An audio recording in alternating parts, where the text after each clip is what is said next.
Hey there and welcome back to another MCU video. And of course, just like everybody else in the world, I couldn't wait and I raced to see the latest installment of the MCU, Spider-Man No Way Home. And I'll be real with you here, this movie was utter perfection. And maybe it's just my recency bias talking to a certain point, but I honestly think this is my favourite MCU film, let alone my favourite superhero film of all time. It was just the perfect package. Drama, comedy, tragedy, epicness, and nostalgia all wrapped up into one amazing film. And before we get started, I would like to say, spoilers, if you haven't seen the movie and don't want spoilers, go buy a ticket. Please. Now, there are a lot of things that were great about this movie, but we'll begin with some of the more obvious things. And for starters, the acting and character dynamics were astounding from both the main cast and even the smallest of side characters. But we'll begin with the title character, Peter Parker / Spider-Man, or at least the Tom Holland version. And I feel like Tom Holland kind of gets a bad rap from time to time. Despite the world seemingly agreeing that he's a pretty awesome dude, it feels like he's the latest person to get hit with the label of overrated. When he came onto the scene as Spider-Man, the world was just excited to be able to see Spidey in the MCU. But as the movies progressed, there was the typical discussion that got more and more prominent. People talking about how he's the worst version of Spider-Man, or that he's acting substandard. And I'm not going to comment on his work in the previous films, because if that's what you believe, I doubt I'm going to be able to change your mind with my opinions, but I do believe that this movie should really help to silence that vocal group. Because his performance in this film is probably his best work yet and really showcases his range of emotions. And I think there's really two moments where he goes all out and proves himself. And the first of these would probably have to be the scene where Aunt May is killed by the Green Goblin. And I'll talk more about that scene later, but honestly, it was just such a well done performance and really called back to Tom doing his death scene in Infinity War. And I think it's the way he just flickers through emotions so seamlessly. With thinking May's okay, to checking and seeing she's seriously injured, then the cracking in his voice and him trying to reassure May she doesn't know what's going on, his hands shaking, his tears beginning to flow, to her final breath, and then he's almost gone into shock and yet he's completely emotional at the same time. And then, just as they've ripped out your heart, he has to rush away from being shot by the police squad. Everything was just done so perfectly, and he really deserves credit for that scene alone. But then the second key scene that I think really shows off what Tom's Peter's capable of is the scene where he's beating down Green Goblin and trying to kill him as revenge for his aunt's death. Seriously, just seeing the pure rage on his face, it was honestly a little unnerving. And it unlocked a side of the character that we haven't really seen before. This version of Spider-Man has always been the happy-go-lucky character. And whilst he does get angry from time to time, he always retains that sense of heroic righteousness. Like you can tell underneath everything that he's still that same happy hero. But here we see he almost loses that. He almost becomes the villain in that moment. And he has to be restrained by Tobey Spider-Man. And then he has to make that choice. Does he continue down that violent path? Or does he try to remember what Aunt May taught him? And you can see all that conflict play out on his face. And even afterwards, you can see in his eyes just that hatred for Green Goblin. That anger that he still wants to unleash, but keeps bottled up instead. And I think those are just two scenes of many where Tom really proved himself in this film. And it's all in all a really, really solid performance. But that's not the only performance that's worthy of boundless praise. Willem Dafoe, in his return to his iconic portrayal of Green Goblin, is another actor that well and truly stole the show. There was just so much to love about his performance. It was gritty, it was unhinged, it was frightening.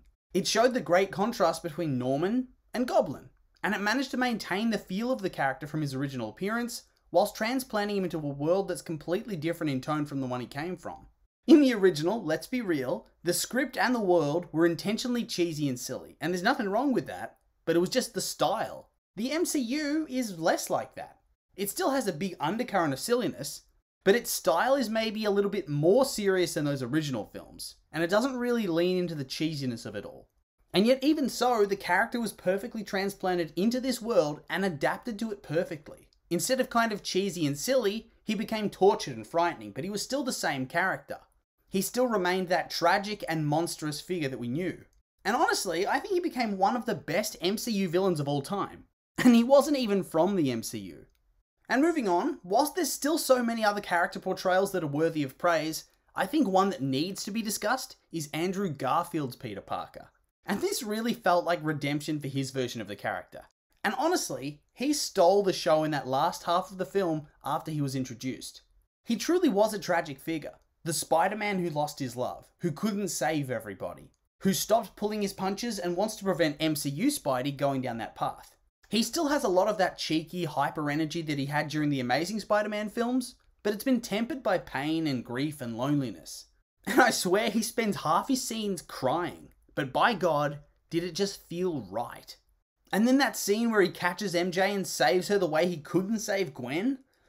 Ah, perfect. And I mean the emotion on his face, realizing he's still a hero whilst at the same time mourning what that moment could have been if he'd saved Gwen. But that despite all of that, he's still achieved what I'd call a redemption. And he really gave us a final performance that perfectly farewelled the Amazing Spider-Man franchise and character. And I thought another really noteworthy scene for him was his discussion of his life with the other Spider-Men, where he tells them that he couldn't save Gwen and that made him bitter and stopped him being merciful, and that he stopped pulling his punches.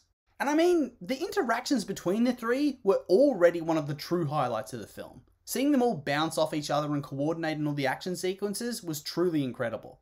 But this scene where he just lays it out on the table and Toby tries to give him guidance and comfort, it just really tugged at the heartstrings and is really one of the more iconic scenes for me. But now, let's put the characters and the acting aside for now and move on to the story. And when you look at it on paper, the story really does seem quite strange and disconnected. There's just so much going on and so many different characters that you would expect that it would be hard to form into a cohesive plot. But somehow it not only works, but it thrives, and it fits nicely into a really strong 3-act structure, with nothing feeling off or out of place. The first act sees the fallout of Mysterio revealing Spider-Man's identity. We see how this impacted his life, and I like that they really showed the negative impacts of his fame. He basically gets cancelled, and we see that his future goes down the toilet. We see him face legal troubles that are resolved with the help of Matt Murdock, who appears in a pretty excellent cameo. And we see his friends suffer just via association to him. And I really liked the contrast between this reveal and Tony's Iron Man reveal. Despite being his chosen successor, Peter's life is basically ruined.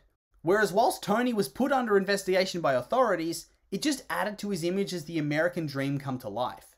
And so, all of this culminates with him asking Doctor Strange to remove the memory of him as Spider-Man, which of course goes wrong, and kicks off Act 2, where we meet the villains that the spell accidentally brought to their reality. And this is where the character building really comes into play. We already had that whole first act to see Peter's development as well as MJ and Ned, but here we get to see Norman and Dr. Octopus, Electro, Sandman, and even Doctor Strange develop as characters and really flesh out their interactions with each other. And I like that they kept each character true to their original portrayal. Dr. Octopus wasn't evil, he was just altered by the chip. But once he's cured, he's no longer that bad guy.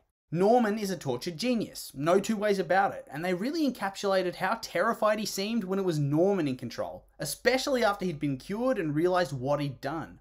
Electro wanted power so that he wouldn't feel weak and downtrodden ever again. Sandman wanted to go home and be with his daughter.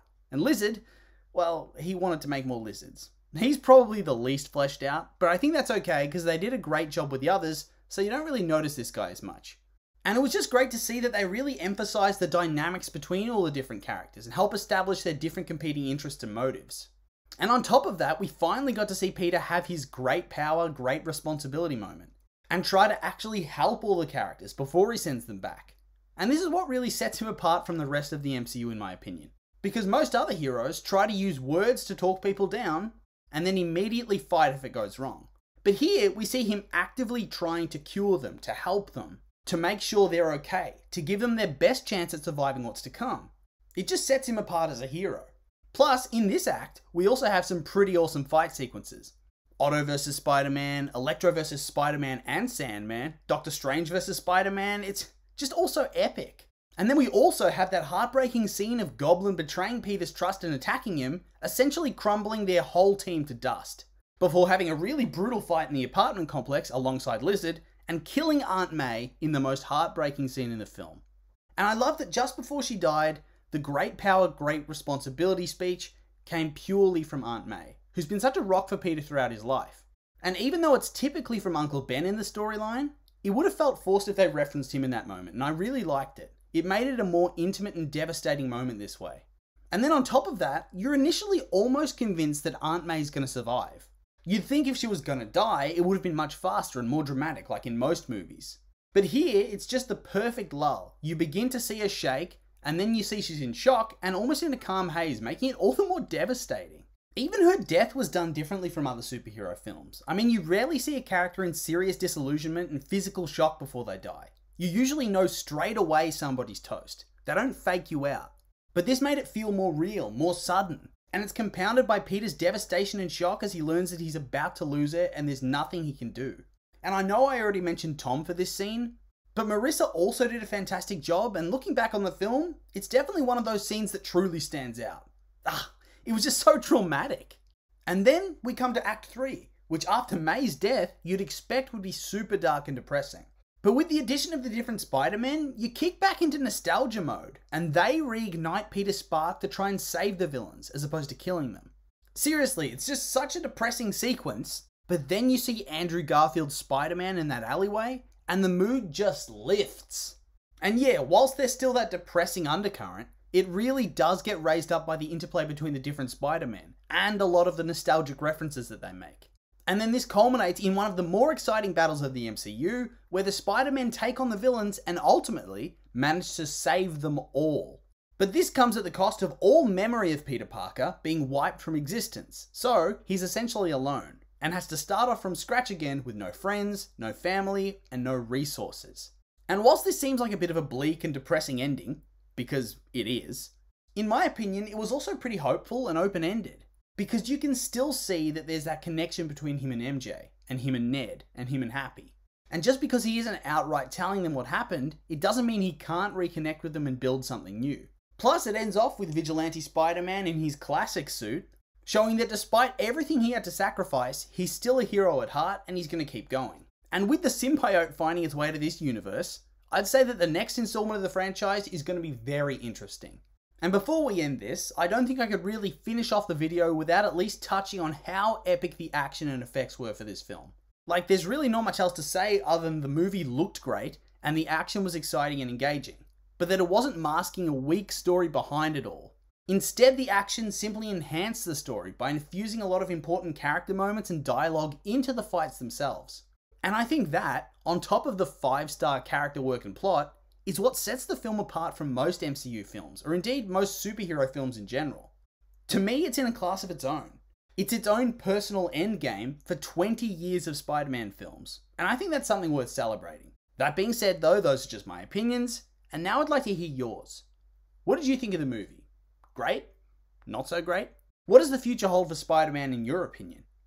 Make sure to leave a comment and let me know.